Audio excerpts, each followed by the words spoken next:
Dr. Osterberg, chiropractors are known to do adjustments, and, they kind of like correct the bone.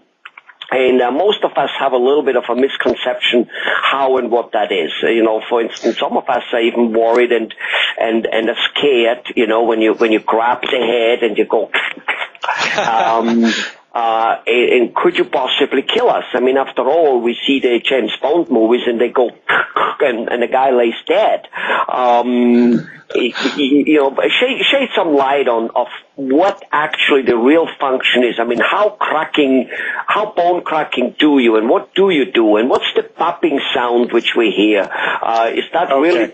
You know what I'm talking about? Yes. This all seems to be rather natural to you guys. This is a great topic. This is a great topic because there are probably so many people that have thought I would like to try chiropractic, but I'm a little hesitant because I don't know what the risk is, and I don't really know what they're doing, and I don't know what's going on inside. So let's talk about this. First of all, it's a misnomer to think that chiropractic treatment realigns the spine. A lot of people think that their bones are all stacked up like a pile of building blocks or a pile of bricks, and that they get out of place and we put them back into place. It doesn't work that way. The bones are held together by soft tissue, by ligaments, by tendons, by muscles, by the strongest tissues in the body. And you can't just push them around. They're controlled by the muscles. But what does happen is the joints become stiff. They become tight. The muscles become tight, and we lose motion. We lose flexibility. So chiropractic manipulation, spinal manipulation, it doesn't realign the bones. It just loosens up the joints. Now, there's a neurological effect that we can measure. There's only two things that happen when we adjust the spine. The joints become looser, and they move better, and the muscles around the joints, they loosen up. You can use an EMG, which is a machine for measuring muscle function, and we can actually measure that the muscles around the spine relax. The tone comes down a little bit in those muscles, and that's really what's responsible for giving people a lot of relief from chiropractic treatment. Now, as far as the risk, let's talk about what happens with manipulation. When you stretch the joints out, very much like if your knuckles pop. You've heard that little clicking sound in your knuckles before. You stretch the joint, and there's a little expansion of gas inside the joint, and it makes a popping sound, and there's really no pain involved with that at all. As far as the risk of manipulation, every medical procedure has risks, and chiropractic is no different. The risk of significant injury with the neck is fewer than one case out of 200,000. Now, the risk of treatment in the lower part of the spine is fewer than one case per million. So really, it's very safe. If you compare it to what most Americans do with pain relief, it's much safer than taking over-the-counter medication like ibuprofen. I see. So basically, you're loosening up the bones, and by loosening them up, so basically they're stuck together. They're becoming stuck together. Is that what it is? And I don't know if I would say the bones become stuck together, but the joints become stiff, and they lose some of their flexibility. They lose their range of motion and their ability to move properly, to move with freedom. And manipulation loosens up those joints so that they do move better. Okay. All right. And so even though this neck,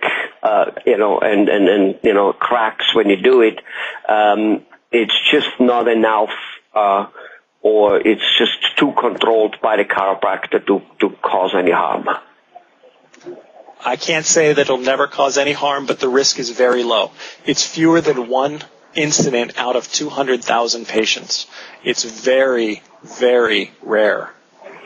When are you coming to the 200,000 range, so to make sure that we don't...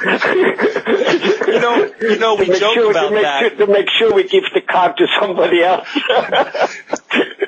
we joke about that because the risk is so low. But if you are that one patient in 200,000, it's a serious and it's a significant risk. And that's why I feel it's appropriate for us to have this conversation with every single patient that we see. And we give them information on the risks and the benefits of chiropractic care, but I also give them the information on the risks and benefits of 13 other alternative treatments for neck and back pain. Because if they choose not to use chiropractic, they're going to choose another form of treatment, and most other treatments that the public uses has a higher risk than chiropractic care. So we want patients to be well informed and to make good decisions based on good recent information. Well, it makes sense that any time, for instance, a surgery, a knife is involved, that just has to have a higher risk factor because there's so many things from injection, from miscutting, and of course the trauma a body goes through by being cut, being the anesthesia. It's just like it couldn't possibly be. Well, none of us. I'm almost sure that everyone listening to this video knows that or is afraid of a simple root canal. Simply because it is a surgery more in the end, if you really think about it, than of a chiropractic adjustment. Yeah, absolutely. Yeah. Well, all right. Here we have it. So basically loosening up the bones so that things flow again. A little bit like, when you're all stiff and you manage to loosen yourself up, and afterwards you feel a little better, right? It's a little bit like that throughout the body. Great. I love it. Thanks a lot. Thank you.